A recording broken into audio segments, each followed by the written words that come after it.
बिस्मिल्लाहिर्रहमानिर्रहीम। हाज़रीन और सामईन और बिलखसूस कपास के काश्तकार हजरात जो हमारे इस मुल्क का कीमती सरमाया हैं, अस्सलामु अलैकुम।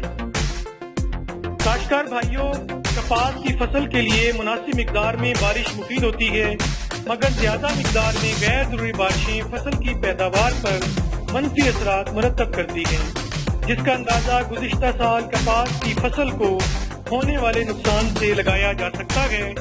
रवां साल में भी ज़्यादा बारिशों की तवक्को की जा रही है, जिसके लिए बरवक्त हिफाजती इक़दाम निहायत ज़रूरी है। काश्तकार हज़रात को चाहिए कि अगर बारिश का पानी कपास के खेत में 24 घंटे से ज़्यादा देर तक खड़ा रहे तो फसल की बढ़ोतरी रुक जाती है। हत्ता कि 48 घंटे पानी खड़ा रहे तो पौधे मुरझाना शुरू कर देते हैं, क्योंकि खड़े पानी में कपास की जड़ें ऑक्सीजन से महरूम हो जाती हैं। खड़े पानी में जड़ों के जरिया से ग़िज़ाई अनासिर का हसूल भी मुश्किल हो जाता है। कपास की फसल को बारिशों के खड़े होने वाले ज़ायद पानी के नुकसानात से बचाने के लिए और इस ज़ायद पानी की बरवक्त निकासी के लिए मुनासिब इक़दाम किए जाएं। ज़ायद पानी को करीबी खाली निचले खेत में निकाल दिया जाए।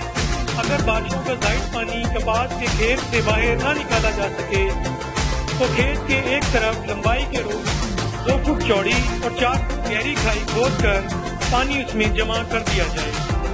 काश्तकार ऐसा निज़ाम मरतब करें जिससे खेत में पूरा साल जड़ी बूटियां नुकसान की मुआशी हद से तजावज़ न कर सकें। बारिशों के मौसम में कपास की फसल में जड़ी बूटियां तेजी से उगती हैं, लिहाजा काश्तकार इन जड़ी बूटियों की तलफी यकीनी बनाएं। जड़ी बूटियों की तलफी के लिए सिर्फ एक ग्रुप की जहरों पर इन्हसार न किया जाए, बल्कि हर साल मुख्तलिफ तरीक़े असर वाली अद्वियात का स्प्रे किया जाए। शुक्रिया।